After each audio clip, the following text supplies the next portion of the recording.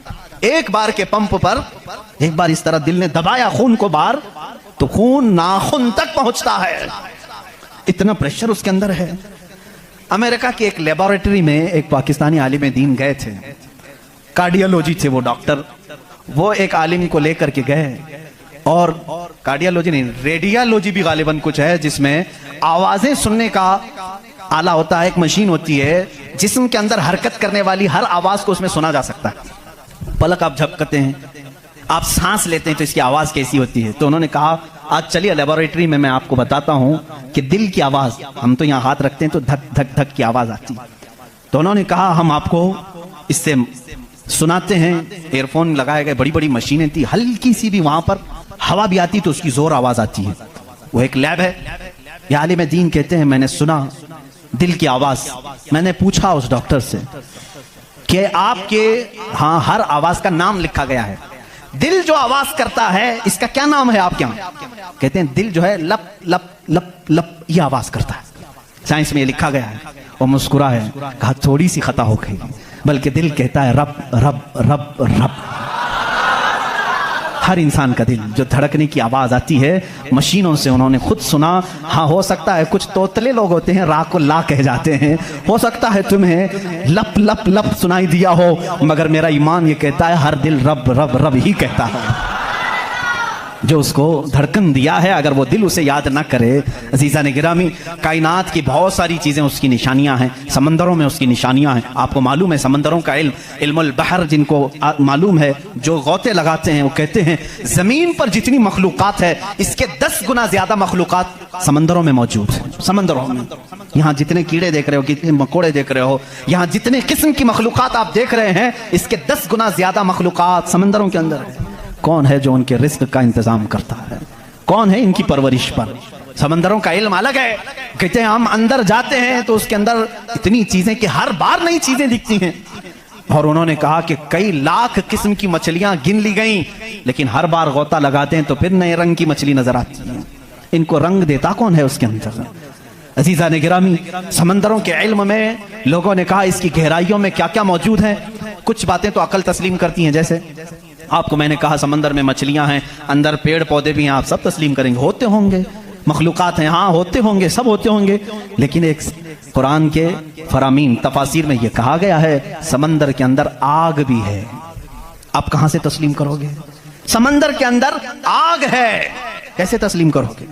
ظاہر سی بات ہے تم انکار کرو گے، پانی اور آگ ہو ہی نہیں سکتا، اور وہ بھی پانی ہلکا پھلکا پانی نہیں، سمندر کا جوشیلا پانی۔ اور یہاں پر اسلام میں یہ باتیں کہی گئی ہیں کہ سمندر کے اندر آگ ہے، لیکن یہ دنیا کو اس وقت نظر آ گیا جب سونامی آئی تھی۔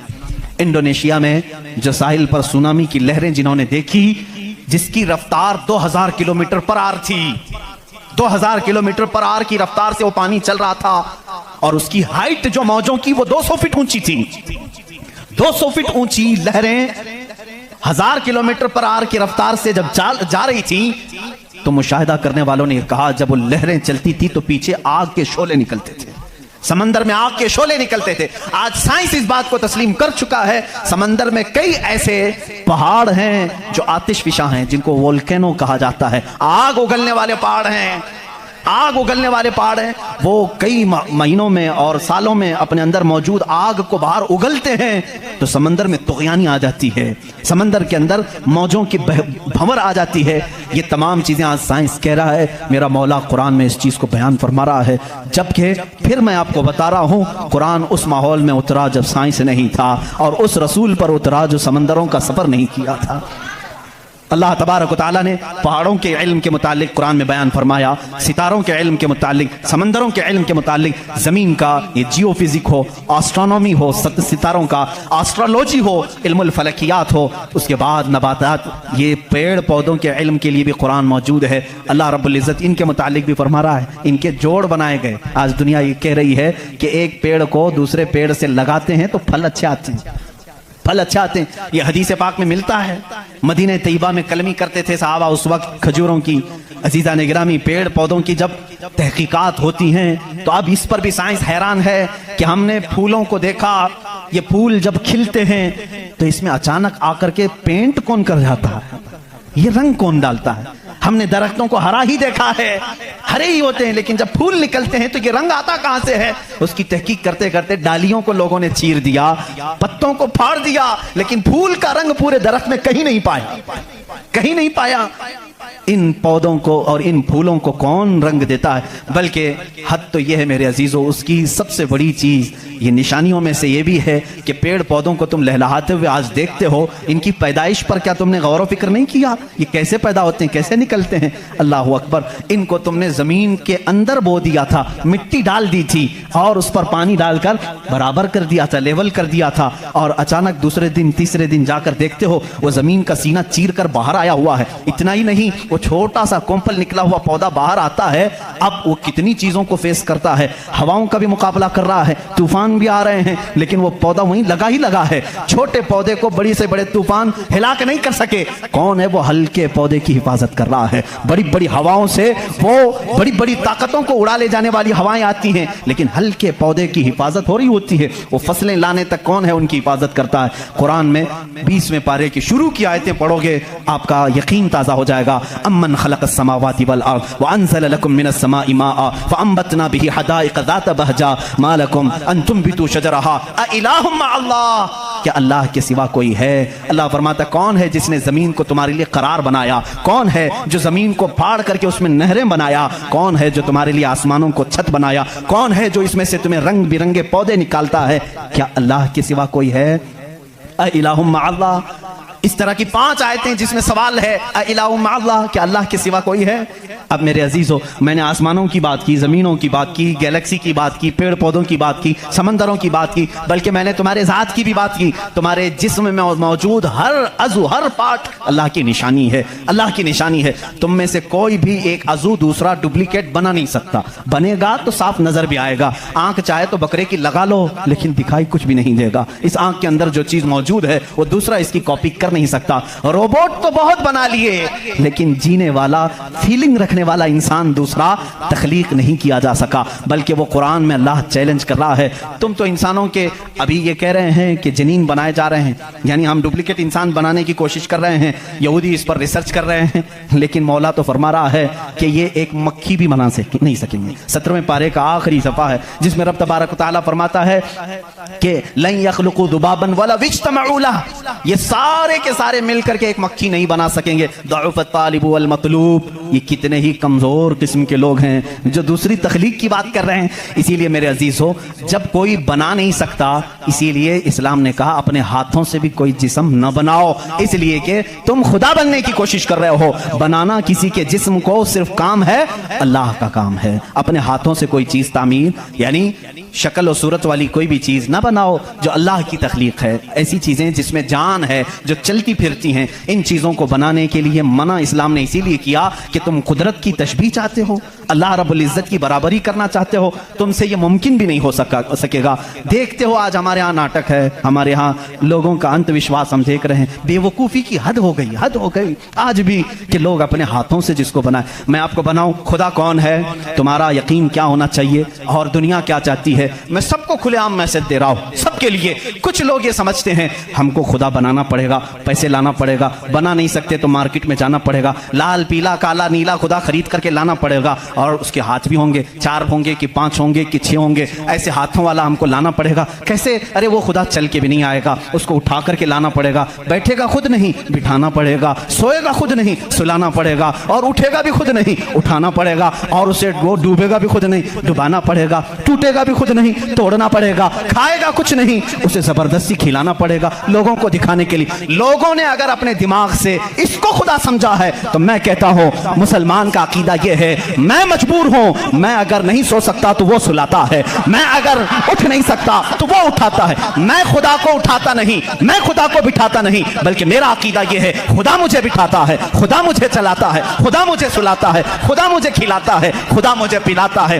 جب مجھے بھوک لگے تو وہ کھلاتا ہے، جب میں ننگا ہوں تو وہ پہناتا ہے، جب میری جان چلی جائے تو وہ میرا حساب کرتا ہے۔ ہم اس خدا کی تسلیم، اس خدا کا عقیدہ رکھتے ہیں کہ ہم محتاج ہیں، وہ مالک و مختار ہے۔ عقیدہ یہ ہو، عقیدہ یہ ہو، اپنے ہاتھوں سے بنائی ہوئی چیز کو، ارے تمہیں تو فخر کرنا چاہیے، اے آج تو خدا بنا بیٹھا ہے، اسے اس کو فخر سے دیکھو، کہو ارے تو کیا خدا ہے، میں ہی تو بنایا ہوں تجھے۔ کبھی بنانے والا یہ کہہ سکتا ہے نا؟ اور کوئی آ کر کے سارے لوگ عبادت کر رہے ہوں، کوئی آ کر کے سامنے کہہ دیا سارے بھکتوں کے پاس کہ تم اس کو خدا کہہ رہے ہو، میں تو لاتوں سے گوندھ کے بنایا تھا اس کو، میں تو اپنے ہاتھوں سے اس کو بنایا، تو عزت کیا رہے گی؟ اسی لیے آپ نے دیکھا اسلام کا عقیدہ وحدانیت یہ ہے، عقیدہ خدا یہ ہے کہ ہم نے آج تک کروڑوں مسجدیں ہیں، کبھی ہم نے خدا کی جسم تو دور کی بات ہے، کوئی شکل اور تصویر بھی مسجدوں میں نہیں رکھی۔ کیوں؟ اس لیے کہ اگر تصویر لگے گی کہیں خدا کی تو ہم اس کو خدا تسلیم ہی نہیں کرتے، کیونکہ خدا وہ ہے جو کسی کی آنکھ میں آ نہیں سکتا، اور اگر کسی کی آنکھ میں آ گیا تو وہ خدا ہو نہیں سکتا۔